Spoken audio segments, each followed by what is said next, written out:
Safe to serve family, greetings, salutations. Welcome to this midday power surge. Yes, your spiritual oasis on this pilgrim journey. And today we have a startling, eye-opening, life-changing for the better presentation. And I do have a special guest with me today, Marie Diaz from Eyes on the Times. Welcome, Marie. Thank you so much for having me, Pastor. It's great to be back. I just evaded and eliminated any introduction to get right into this important subject matter. So what is trending? What are your eyes fixed on? Events fulfilling end-time prophecies. Take it away. So, what we're seeing in the media is that this Iranian war is actually being used as a catalyst to introduce what, many of us have been talking about, this digital control grid that they've been looking to establish. But in addition to that, we're also seeing that some governments are legislating, quote unquote, an enforced day off. And on top of that, we're talking about introducing QR codes, to ration fuel and things of that nature. The question is, where is all of this tending? And we're going to dive into that today. And for some people, just hearing where we're going based on those themes you laid out, we have seen some of this before. And it's going to get worse. And these are events fulfilling end-time prophecies. Marie, take it away. Sure. So we're going to begin first by taking a look at this article from the Daily Mail. The headline says, food rationing, panic buying, planes grounded, and an economic hammer blow far worse than COVID, which is exactly what you alluded to. And of course, the economics have said that, this scenario could actually arrive within the next few weeks. And so now we're going to take a look at what it says in the article. It says, fears are mounting that the world is headed for an economic blow far worse than the COVID pandemic within weeks. And of course, they talk about the fact that there's going to be food shortages. And as I mentioned, grounded planes and panic buying. And analysts are saying that this isn't just about, the rising prices, but also that it can cause a full-blown supply crunch. It says that this could trigger, a domino effect as far as the global economy is concerned, hitting everything from air travel to food production. And at the center of this is really the Strait of Hormuz and how this passage is central to, people being able to receive the supplies that they need. Obviously, a fifth of the world's oil and gas passes through this waterway. And so it's a vital part of what's going on here and what's causing these issues. And so we're going to also take a look at a video clip here in which the commentator is going to discuss these points further so that we can understand just how vital this Strait of Hormuz really is. So let's take a listen to that. Okay, here it is.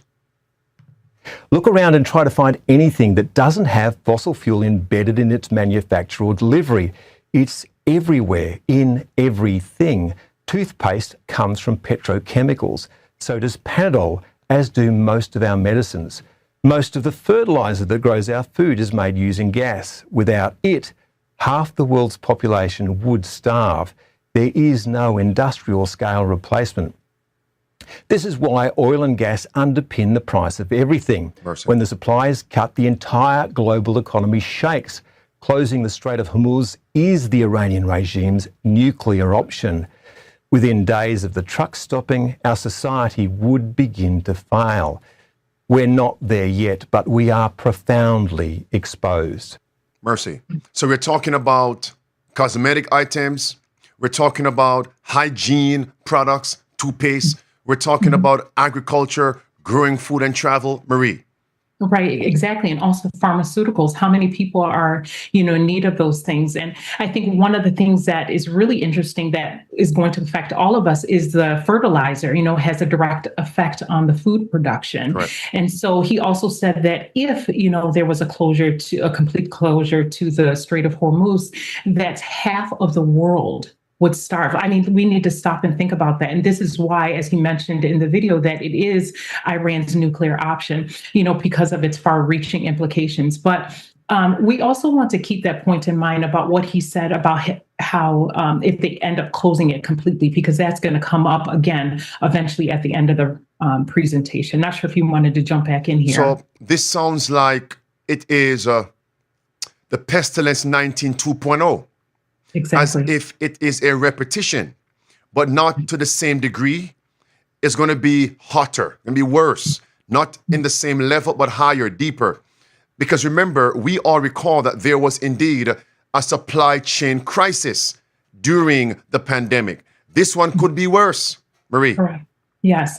And of course, remember that the result of what's happening is based on a de facto closure of the Strait of Hormuz, because, obviously there's a higher risk, with shipments going through the Strait of Hormuz because of the ongoing crisis. So we're not even really feeling the full effects yet. And so we're going to take a look at what the governments are currently doing to mitigate the effects that they're already feeling. So let's take a look at the next article here. It says war on Iran. It says, can fuel rationing, remote work, and short sleeves ease oil woes? And so let's take a look at the next article. It says the world's energy watchdog has advised governments to reduce highway speeds and encourage workers to carpool or ideally work from home to combat, obviously, these soaring costs and fuel shortages. But it also recommended countries consider limiting car access to designated zones in large cities by giving vehicles with odd numbered plates access on different weekdays to those with even numbered plates. And so, of course, that piques my interest, right? Because they're talking about restricting access to designated zones in large cities, right? Isn't that synonymous or similar to what they've always talked about, these car-free zones, the 15-minute city concept, where in my mind, they're essentially conditioning people to accept this already, having to live within this 5-mile radius. As you covered that a while ago, 3 quick things. Number one, the crisis won't hit as yet because there's always a little in reserve. But once the reserve is expended, then the issue, the crisis at the Strait of Hormuz is going to affect us, not just as a nation corporately, but as individual families and individual persons. Number one. Number two, as you read that, I also recalled what happened during the pandemic. Because notice, you read that by giving vehicles with odd numbered plates access on different weekdays, don't forget that, to those with even numbered plates. You know what? Take a look at this, Marie. This happened in the Cayman Islands, the Caribbean, and Latin America during the pandemic. If you notice, it actually said that there were hard curfew and soft curfews. Those with last names A to K can only do essential travel only on Mondays, Wednesdays, and Fridays. Okay, those with last names ending L through Z can do so only on Tuesdays, Thursdays, and Saturdays. Imagine that. Now, if my last name was between L and Z, I'm working, 2 jobs. So, and there's curfew at the end of each day. So I won't be able to buy or sell on Tuesday or Thursday. The only day that's left is Saturday, but I'm a Seventh-day Sabbath keeper. I'm a Seventh-day Adventist Christian. So on what day will I shop? So now I must think of taking off from work without pay just to go buy and sell. How long can that continue without me breaking the bank and using up my reserves? Not only in the Cayman Islands, not only in Latin America, also in Jamaica. It's right there on the screen.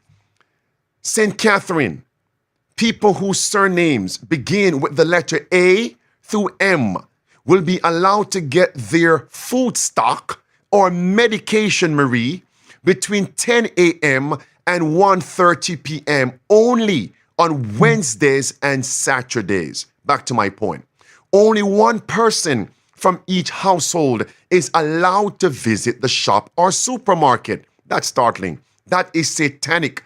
And persons with surnames ending, starting with letter N through Z will be allowed to carry out similar exercise from 1:30 p.m. to 5 p.m. only on Wednesdays and Saturdays. It's all there.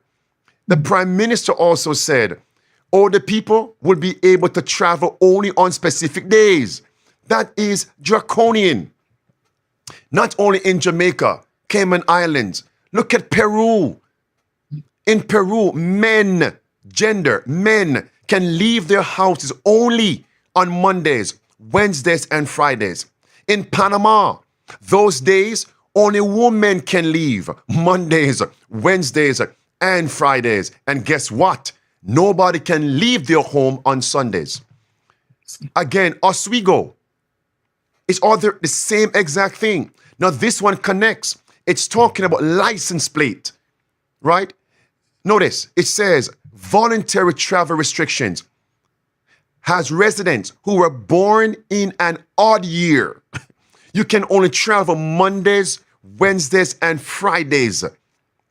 That means they must have checkpoints. Show me your license, please. Let me see what year you were born in.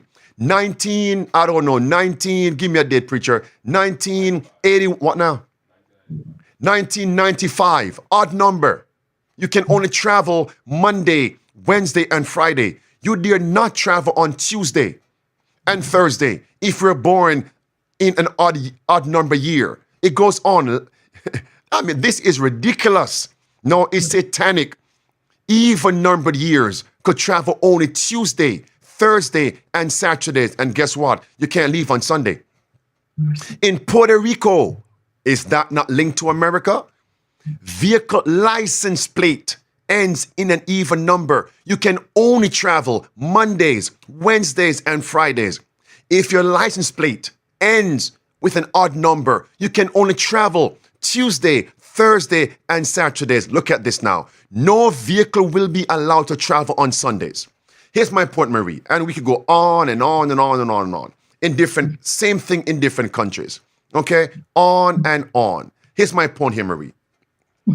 It seems to me that they have the draconian policies already on the books.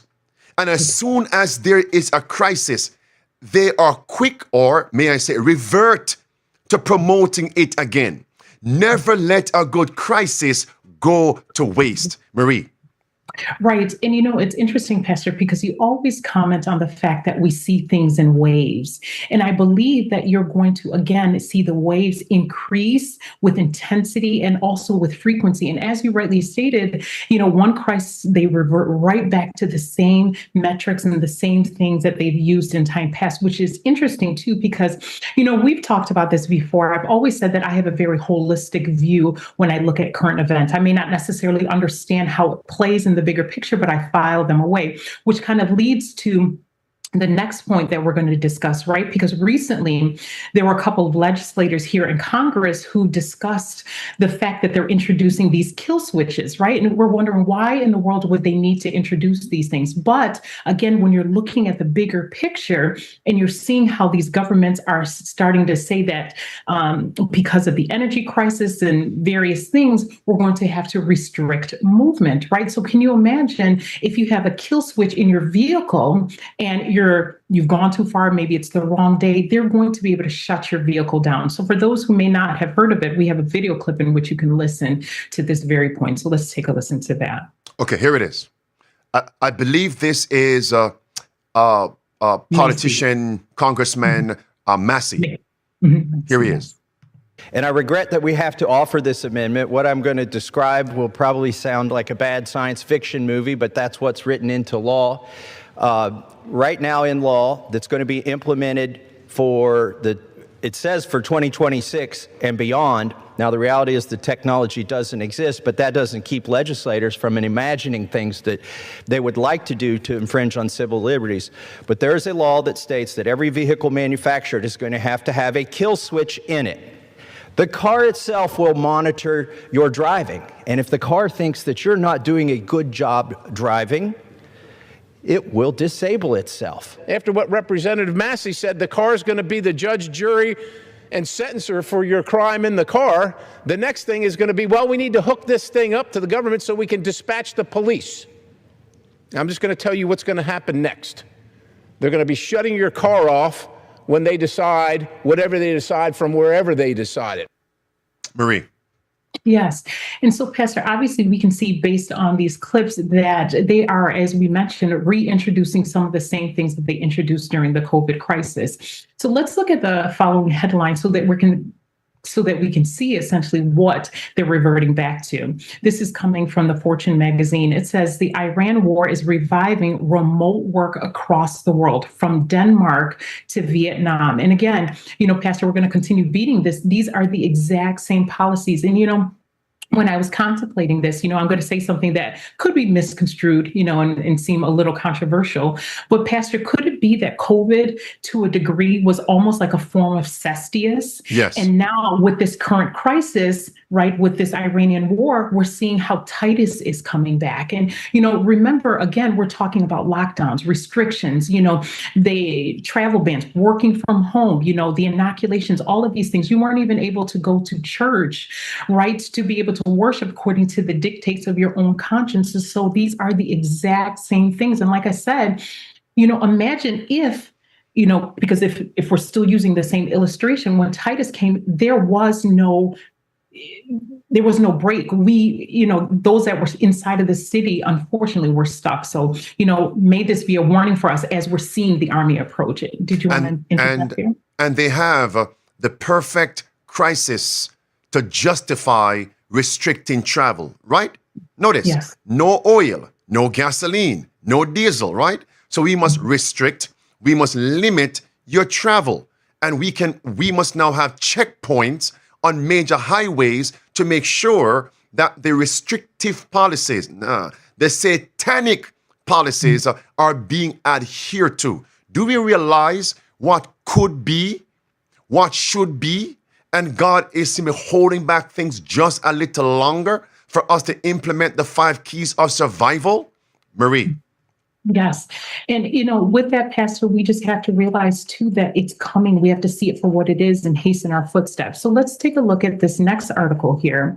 And, they're telling us essentially in the headline there, it says that, these the hybrid work and remote work and things of that nature could end up being something that's going to stick. So unlike COVID, they brought in the restrictions and they removed them, but now they're telling us that they may implement these things and they may stick. So let's take a listen to another clip in which he's going to discuss this very point, the things that governments around the world are currently doing to mitigate. Wait.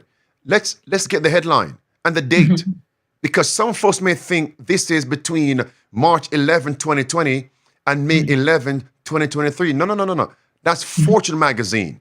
Yes, it is. Yes. From March the 21st, it says COVID gave us hybrid work. The Iran war might give us a 4-day work week. And this time experts say it could stick. So Friends, yes, this is for the long term. March 21st, this year, Marie. Let's go. Also, Pastor, the fact that in this article, they're telling you, they're referring back to COVID. There's no ambiguity here. They're telling you what we did previously is what we're going to do again. I just wanted to point that out. So yes, we can take a listen. So let me re-emphasize your point that you thought would be somewhat controversial. We can look at the pandemic as a dress rehearsal, as a cestius descending upon Jerusalem. And now we're seeing a repetition is going to get worse as the coming of Titus. Yes, correct. Marie. We're going to take a listen to that next clip. Okay, here it is. It looks like COVID-style lockdowns are slowly making a comeback. This time, it's not due to a virus, though, but rather it's because of the Iran war, or more specifically, because of the situation currently unfolding over in the Strait of Hormuz. Countries are now both asking as well as mandating people to work from home. For instance, over in Denmark, you had their energy minister nearly beg citizens to stop driving, telling Danes to please not drive a car unless it's absolutely necessary. That was an example of a country giving a suggestion. However, over in Southeast Asia, the governments of several countries there have gone a lot further because, frankly, those countries depend a lot more on imported oil from the Middle East, somewhere between 60 to 95% depending on which country you're looking at. And so Thailand, for instance, they have ordered their civil servants to use the stairs instead of the elevator, to work from home instead of coming to the office, to set their air conditioners to a cool 80 degrees Fahrenheit, to cancel almost all international travel, and government employees must wear short-sleeve shirts rather than business suits. The Thai government added that if the situation continues too much further, more stringent measures will have to be implemented? That is, if we didn't understand end time prophecies, we would call that ridiculous, asinine. It's just humorous. But because we understand end time prophecy, we know it is draconian and satanic. Marie. And I'm just wondering, how are they going to monitor whether or not I'm using the elevator or the stairs or but then again, there's going to be, look at what happened during COVID. There were people who were literally, calling the police on their neighbors and things of that nature. So even the mindset, because it has to be for the common good, the greater good, everyone has to work together. So can you see why Sister White says that we have to move out into the countries so that, I forgot exactly how she says it. So interference with enemies and things of that nature, we have to separate ourselves. But what I really want to emphasize from this video clip is the fact that he talks about how some of these restrictions that the government is rolling out, they're voluntary, right? However, he also noted that some of the governments are also introducing more austere measures, right? And of course, as they deem necessary. And isn't that exactly what they did during COVID? Again, it's like COVID 2.0. But I want us to take a look at some of these measures that the governments are already taking. Mind you, that the Strait of Hormuz they haven't completely shut it down yet, but this is what they're doing. So let's look at this first. Hold on, Marie, before you go there. I'm not sure if STS Live remember when we covered several counties in America, several countries in the world where families, residents had to change out their meters and bring in smart meters during the pandemic. And that from headquarters, they were able to manipulate the temperature in your home. They were the ones that set your temperature in your home, and you had no way, no permission, no authority, no leverage to change the setting, the temperature in your home. Tell me if that is not satanic. Where are your liberties? So from headquarters, somewhere in the city, in some town, they can fix every home temperature. And if you go above that or below that, if you can manipulate it, they fine you, penalize you financially, jail time. Google that. In Switzerland, even here in America, we cover that.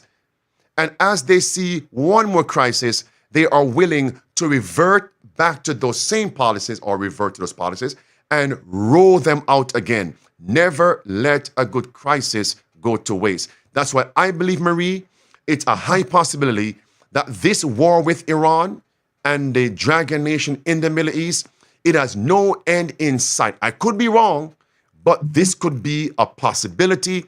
It is plausible. They're not going to allow this crisis to go to waste. Marie. Correct. And also, in addition to all of the other elements, right, what's currently going on with Israel and things of that nature. So you're right, Pastor. I completely agree with you that I don't think that there's going to be an end with that. And like you said, never let a good crisis go to waste. So let's take a look at this next headline, which again is part of the reason why we mentioned this in the title. It says, a public holiday every week. Sri Lankans bemoan the enforced day off. That should send, alarm bells off for Seventh-day Adventists. And Pastor, it's a precursor, for those who see it. And what resonated with me or what came to mind is, could this catapult us? Could governments use this as a pretext, right? Or an excuse, right, to legislate or enforce as they called it, an enforced day off? Why enforced? Why did they feel the need? I believe providentially God allowed, the times to use that headline again to awaken us, because we know eventually it's going to be an enforced day of rest and subsequently an enforced day of worship. It's clear, Marie. It's clear. Yes. And so let's continue looking at this next article. And again, let us connect two dots here, Marie, right? We're talking about oil and energy, right? And if we can cut back on America's energy consumption, what better way to do it than have an enforced day off once a week for everybody in America? And by the way, you know what?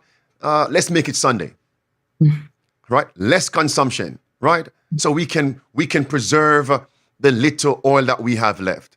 This is all planned. And very, very soon, they are going to implement it with more teeth, which means more restrictions. Marie.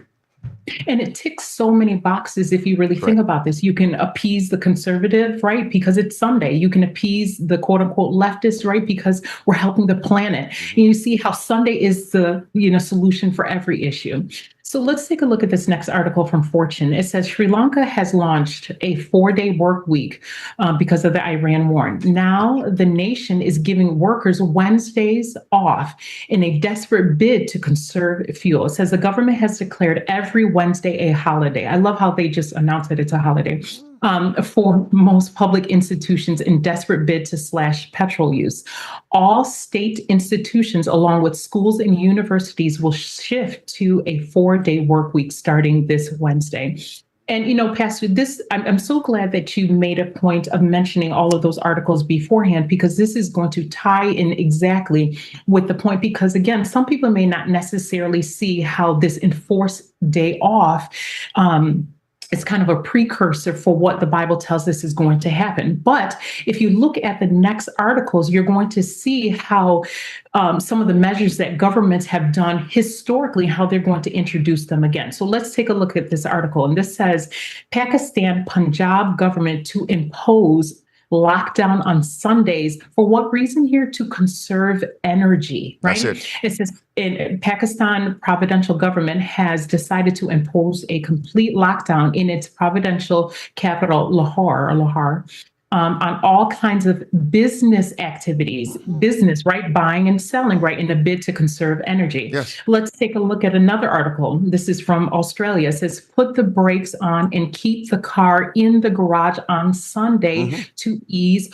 oil shock. And now this is coming from the IEA, which in case the audience isn't familiar with that. The IEA stands for the International Energy Agency. And for those that don't know it, it is an international intergovernmental body. And so, Pastor, it would seem as if, again, the world is being preconditioned to accept, this resting on Sunday, this pausing, not buying, not selling for the ultimate crisis.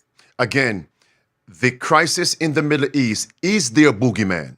Is their justification. The sky is falling, and this is what we need to do. That is the agenda. Marie. Right. And so as we're moving forward, we're going to see how we're being thrust into this digital infrastructure. So let's take a look at this next step. Before you go there, Marie, as you read the first article for this segment about them giving all schools, universities, an enforced day off on Wednesday, businesses, forced to close on Wednesday, 4-day work week. And what was their justification? To preserve oil and so on. Do you know, my family, STS Live, they have been talking about rolling out a 4-day work week forever. It's not just because of what's happening in the Middle East. They've been talking about this for years. Even during the pandemic, this was one of their so-called solutions, so-called remedies. So now this war in Iran, the Middle East, has begun. Now they are reverting to what they were thinking of rolling out, and now they have a justification. It's a page from the same devil's playbook. Marie. And what's interesting also to augment that point, Pastor, is this is something that has been discussed all over in the West, everywhere. And so again, this is what I'm saying when I say that you have to look at the whole picture and then you realize that it's all connected. So the article says here, from 4-day weeks to AC bans, the world is scrambling to save energy. And it says governments around the world are pressuring consumers to reduce energy. And it says the changes are being rolled out as a mix, of voluntary acts, soft restrictions, and incentives to cut demand. But the policies are multiplying and growing more constraining as the crisis continues. So they're clearly telling you that as things increase, as the shortage, becomes worse, they're saying that essentially they're going to, we're going to go from soft restrictions to mandatory measures. Did you want to jump in here? No, continue, Marie. Let's keep the stranglehold on so people can realize how close we are to the end. Amen. Right. And so again, like I said, they're doing the exact same thing they did during the COVID crisis. And so what I want us to see is how they're using these measures, how they're going to strip us of our freedom. So let's take a look at this article here about Sri Lanka. It says Sri Lanka switches to QR code-based system to ration fuel sales. Now, Pastor, when I first looked at this, I had to ask myself, if our government were to introduce a QR code to be able to purchase gas, groceries, whatever, you name it, with strings attached, because we have to look at things from a prophetic perspective. For example, as you alluded to earlier, what if they said that we were only allowed to purchase gas on the Sabbath, and things of that nature? What would I do in this instance? And this is why, we have to stop thinking that these things are going to happen sometime far in the future. These things are at our doorstep now. And this is why it's so important for us to make sure that we're prepared. Horse and buggy. Horse and buggy. As a matter of fact, some horses are very expensive. Horse and buggy. Mm-hmm. Right. Marie. Perhaps, right? And again, like I said, this may seem like this is something far-fetched, but for those people who are living in Sri Lanka, this is a reality for them.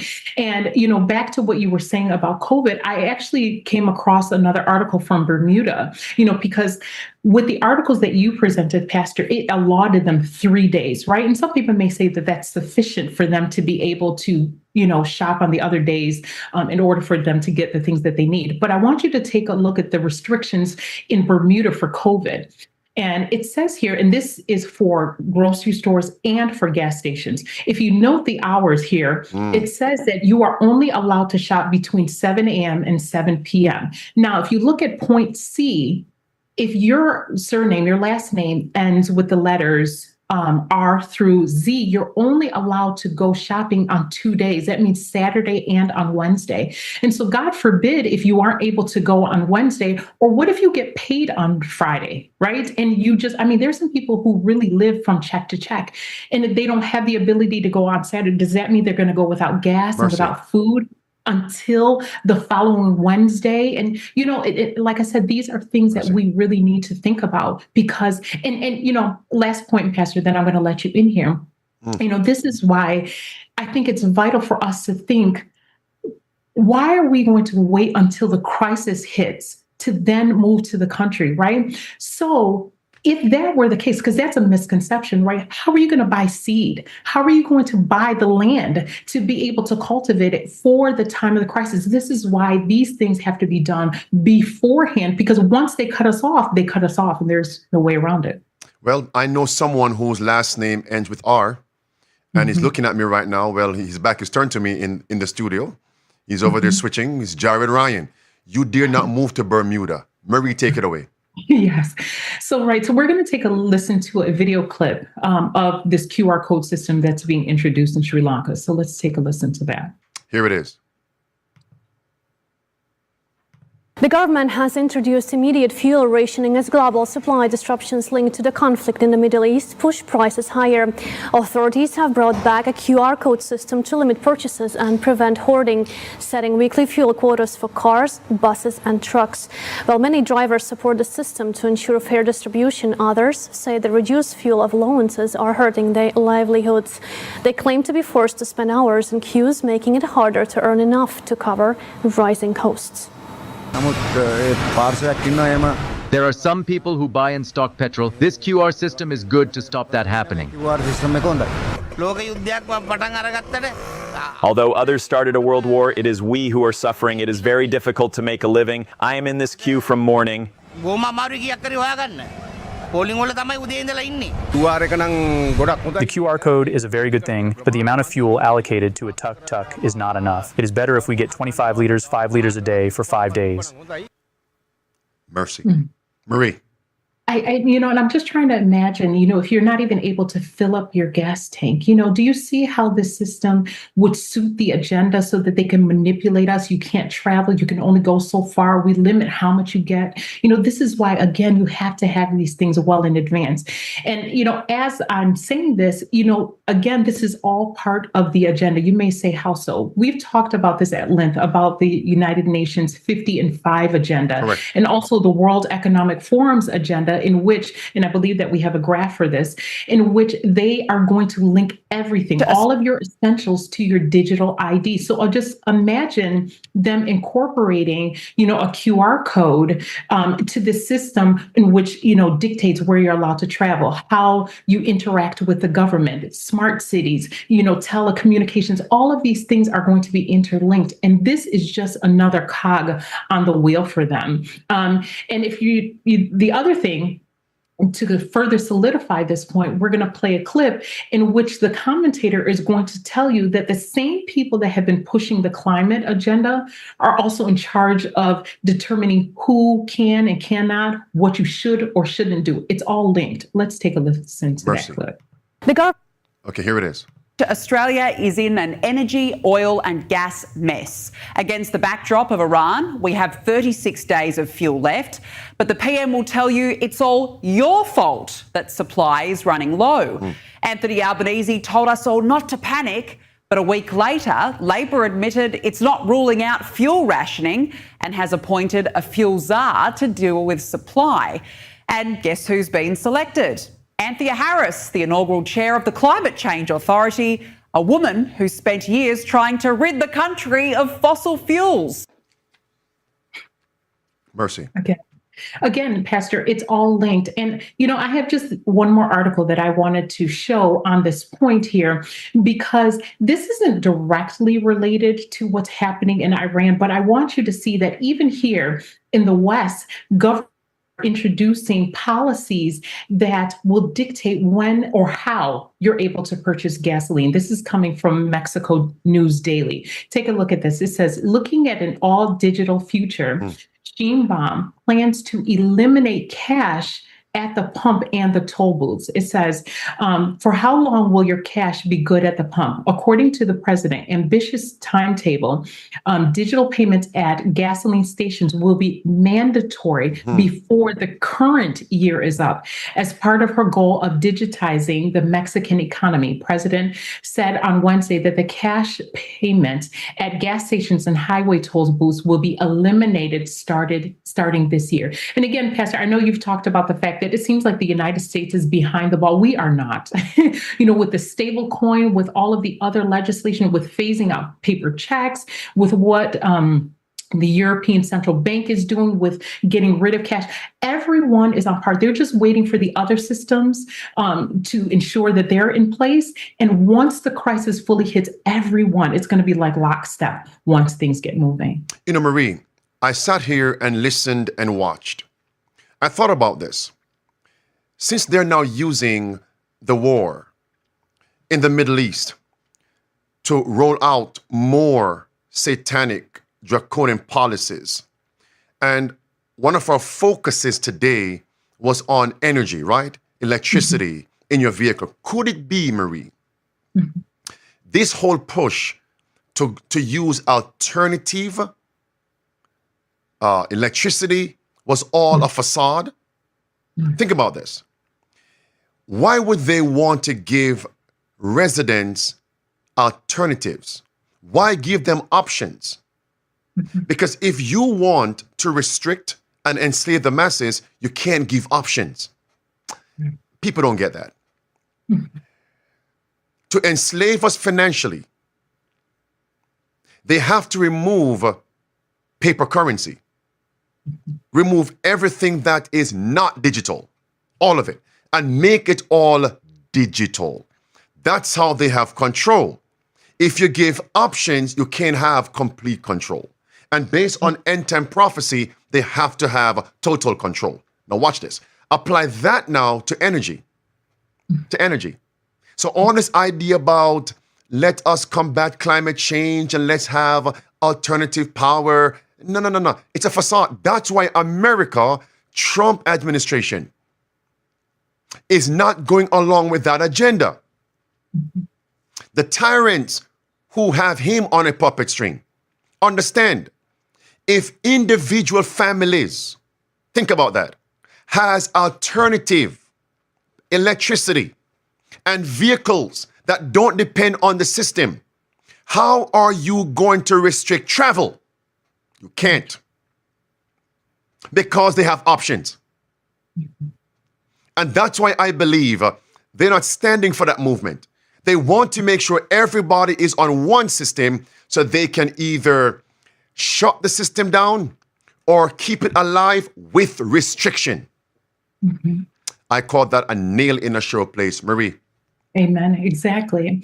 Right. And, Pastor, these things are, increasing with intensity and also with frequency. And if we're not paying attention to these things, they're going to catch us off guard, which leads me to my next point, right? Because as I stated at the onset of this presentation, the Strait of Hormuz, it's a de facto closure. But what you're going to see now is that President Trump has recently given the Iranian president, or the person who's in charge right now, an ultimatum. So let's take a look at this next article from The Guardian here. It says, Marie.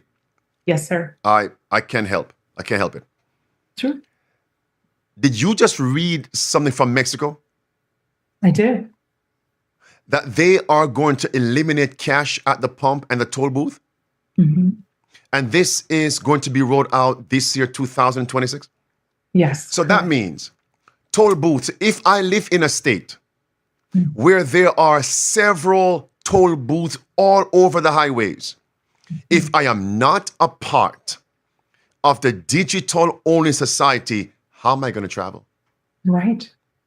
So now, I once lived in New York. You can't cross bridges nor tunnels without coming to a toll booth. I lived in Florida, Turnpike, the 408 Express. You can't cross those main arteries of the roadway without crossing through toll booths. Can we see what's coming? These are going to be military checkpoints. A police state. If you're not in the system, you can't travel. Okay, Pastor, I can take side roads. Oh, is that so? Don't you think they already know that they'll put things in place for side roads too? No way out. What does a siege mean? You are totally surrounded. Highways, byways, and edges. Marie, take it away. Pardon me. Let's go. No, certainly. Which is interesting that you also noted that, because we've touched on this before. I didn't include it in this presentation, but you can look it up, where President Trump is looking to deploy the National Guard nationwide in all 50 states in April of this year. Interesting timing, right? Of all times, right?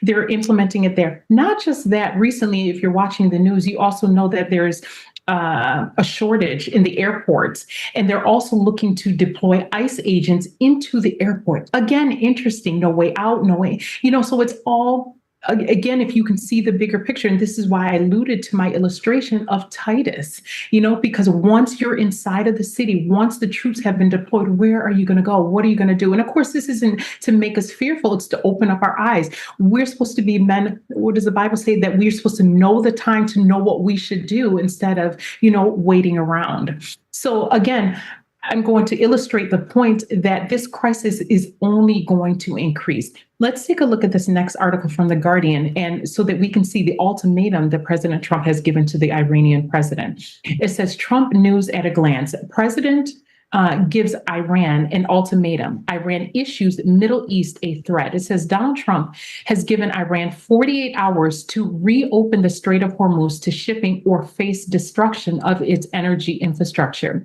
Tehran, in response, said it would irreversibly destroy essential infrastructure across the Middle East, including vital water systems, if the U.S. follows through on Donald Trump's threat. We're also going to take another look at another article from the Times, and it says, Iran threatens to close Strait of Hormuz completely if Trump attacks power plants. And so again, with all of the aforementioned points, they haven't completely closed the Strait of Hormuz, and you see already what the governments are doing. So imagine once they completely close the system down. And again, referring back to that initial video clip that we played, he talked about half of the world would starve.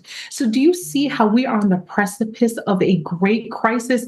And this is also in addition to all of the other things that are happening that's pointing to Jesus' soon return, right? We're talking about right here in the United States, we're approaching the 250th anniversary. They're talking about a uniform day of rest. We're talking about Catholics openly boasting about what the Jesuits have done and how they essentially control all three branches of the government. So do you see how on every point, I mean, the signs are indicating that, we're nearing the close of probation. But like I said, in addition to that, they're introducing this digital system. In some countries, they're already rolling out. Brothers and sisters, we're at the door. Apply the pressure, Marie. Continue. Right. And so this is the last point that I want to mention as far as I'm concerned with this presentation is as these things are increasing, the great controversy talks about how morality is going to decrease, right? And we're going to see crimes and all sorts of things happening. And we're starting to see a taste of that, right? Remember that a shortage on fuel and oil and things, it's not just the oil, it's transportation, food production, fertilizers, all sorts of things, right? And in this video clip, you're going to see how people are already starting to steal gasoline and petrol from other individuals. So imagine once this closes down completely and the grocery stores are empty and people aren't able to get the things that they need, like he mentioned, how petrol is tied to medication and toothpaste and other things. Imagine if they can't get the essentials, how this is going to increase. Do you see the necessity of us moving out of the city so that we don't have to deal with the turmoil? It also mentioned, Sister White also tells us how there's going to come a time, Pastor, when we're going to want to flee and we're not going to be able to. And so this is why, if you have the means, if you have the ability, do so while you can. So let's take a listen to that video clip. Here it is. And the war in the Middle East is having effects here at home, with authorities bracing for an increase in fuel theft across the nation amid skyrocketing petrol prices.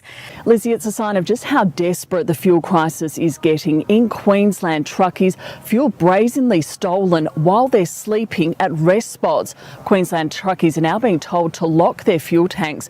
Panic is also sweeping across Victoria. Police are investigating in Kyneton fuel thefts there after a number of cars were targeted. Petrol prices are continuing to soar and there's little relief in sight. The last thing, Pastor, I want to say on this point, I didn't put it in this presentation, but I was thinking about it. In book 5 of manuscript releases, Sister White talks about how in India and Russia and in the cities of America, and I'm paraphrasing because I don't remember, but she talks about how the increase in cost in food and things of that nature will eventually lead to a civil war. Could this be the catalyst, right? Because again, remember, you're talking about, cutting off oil and petrol and gasoline and things of that nature, right? People aren't able to get the things that they need. Could this be the trigger? And again, remember when you talked about Professor Jang, right, X, and how he talked about how there would be a draft, and this too could lead to a civil war. So there's so many components to look at. We definitely, are in the thralls of, these birth pangs that the Bible has said were going to come. It's startling, everything you have shared today, Marie. I want to begin to wrap this up by pointing all of us back to Matthew 24. And those signs in verse 7, the wars, the famines, the pestilences, the earthquakes in diverse places. This is a 4-prong attack. And most forks, I believe, has 4 prongs. And the next time you have a meal with a fork, remember these 4 tools in the devil's toolbox. And we just saw the devil use the prong of pestilence to roll out draconian satanic policies. And that lasted for 3.5 years. March 11, 2020 to May 11, 2023, 511, 911. Think about that. And now things have abated somewhat. And here comes another prong from Matthew 24, verse 7, wars. It's clear from the scriptures. And as a result of the wars in the Middle East, those same policies have now come back to the forefront. Nothing hasn't changed. They are reverting to those same policies.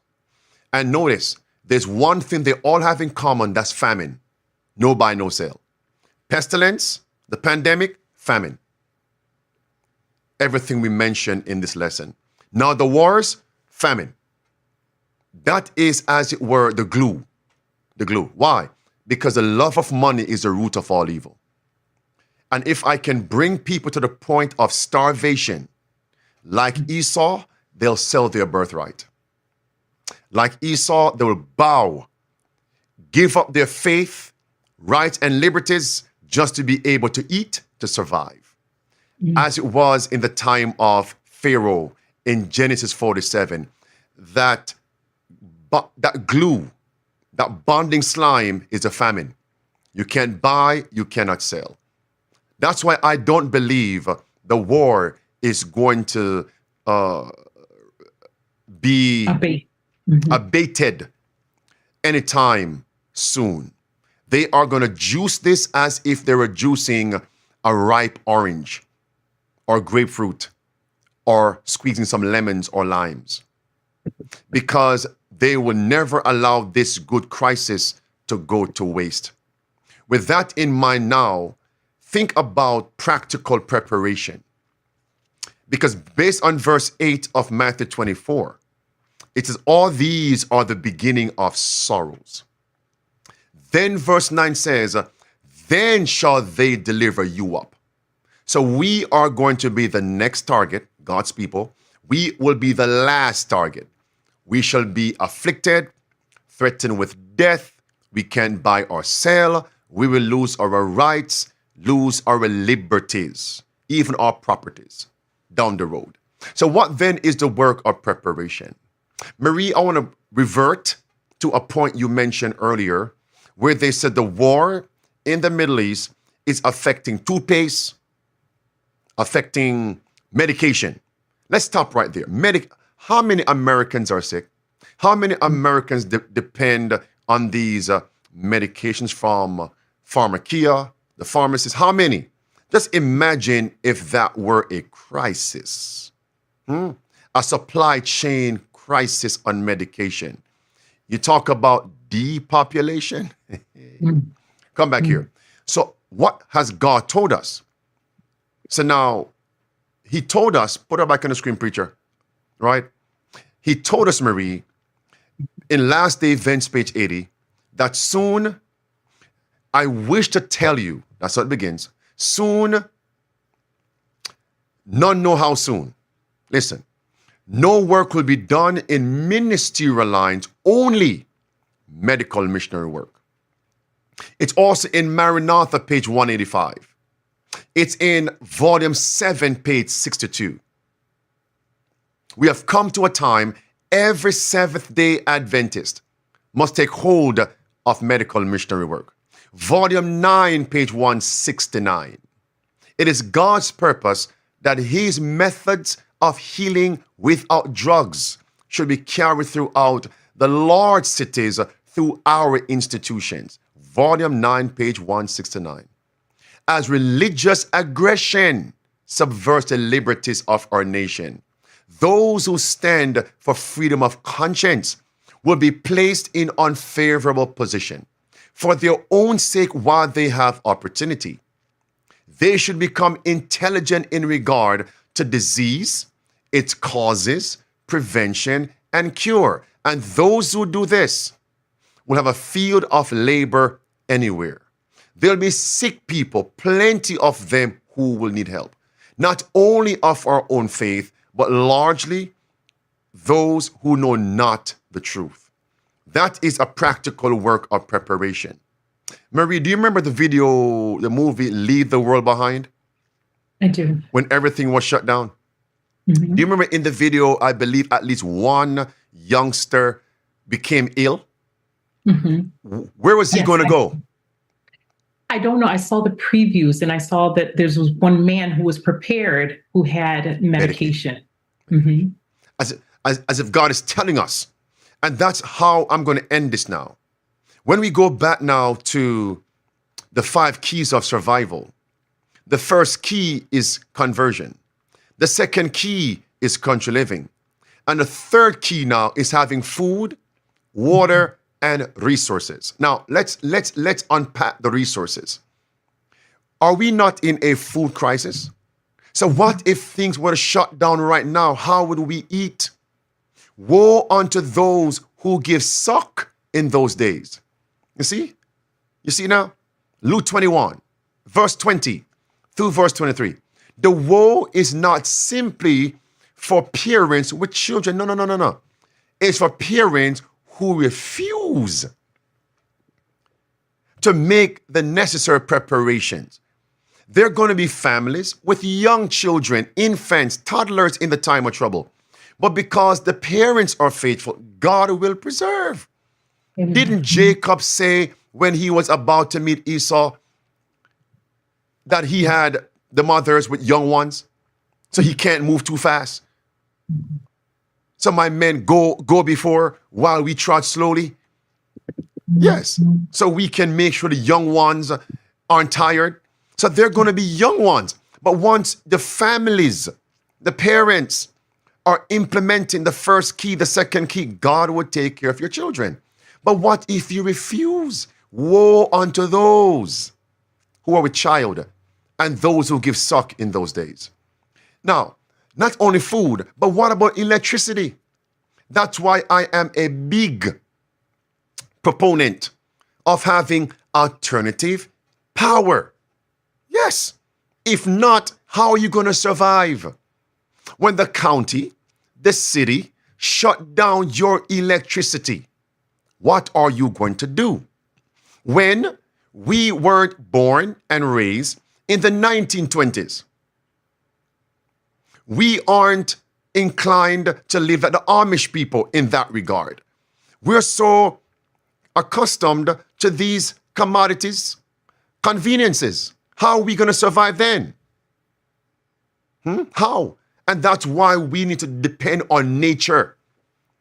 And by depending on nature, you're depending on God. And I know some negative people, oh, Pastor, I can't. You see, the I can't attitude will make you defeated. No blessings. I can't. Because God is going to put the solitary in families. Do your part. God will provide. He will. So stop murmuring and complaining. Come back here. So, yeah, we have to have these things for a time. Because at a particular time, in the near future, we have to leave these things also. But at least we can endure the crisis. We won't have to bow because we have made the preparation. Also for water. You can live without food a few days. You can live much longer without electricity, but not without water. You have to have an independent source of water. And that's why we must get the filter system. Stock up, store up, because one day the monies in the bank will be useless to you as you stand for God. Marie, any input there? You know, Pastor, everything that you're saying is so pointed. And I love the practical steps that you're saying that we can take, and for the encouragement for those who don't have the ability to run out, the Lord will provide. I do want to revert back to what you were saying about the famine. And of course, Pastor, because we're talking about an oil crisis, right? Wasn't there a famine in the land with the virgins, and how it not only was a literal famine, right, but a spiritual famine. And so it just goes to show how you're showing the practical steps, right? But the spiritual steps are just as important as you mentioned, that we have to have that oil, that literal oil. And again, like I said, it alludes to the practical steps as well, because we also have to store up. I just wanted to mention that as well. Marie, let's go out not with a whimper, but with a bang, shall we? Sure. Okay. We know that Sunday blue laws, I'm going to make a distinction between Sunday blue laws and the mark of the beast. One more time, based on these current events you shared with us today. The Sunday blue laws in America only restricted buying and selling and to some extent travel only on Sunday. But do we all realize, based on what was covered today, during the pandemic, people could not buy or sell not only on Sunday, but some could not buy on Monday, Wednesday, and Friday. Others could not buy on Tuesday, Thursday, and Saturday. Are we together now? So we are seeing a precursor of what the mark of the beast is going to be. No buy on sale for God's people on any day. That's a nail in a sure place. And that's what the pandemic was says to us. A dress rehearsal. Do we see it? And this time, it's not going to only affect local, city, and state, but federal. Marie, that's it. It is, Pastor. Nail in a short place. So friends, let us understand that what was covered wasn't only in the pandemic, but what they're now proposing. Wednesdays off. What's your last name? It begins with what letter? You can only buy and sell on these days, but not on other days. Merciful Father. And only the household head can travel and purchase things. How would they monitor that? How would they monitor compliance from non-compliance? We are in a crisis, and God is holding back the winds of strife so we can be prepared. STS Live and the rest of you, let us be about our Father's business. And that's why it's time for aggressive, effective evangelism. The fourth key of the 5 keys. And number 5, assisting those who are less fortunate. Marie, thank you again for joining us for Midday Power Surge. Amen. Thank you for having me. Beloved, by God's grace, we'll see you tomorrow at 12 noon Eastern for Midday Power Surge. Again, if you were blessed by this, impart it to others. Amen to that. The protest continues. The Reformation continues. Get ready, remain ready, get others ready. The end is upon us. Maranatha.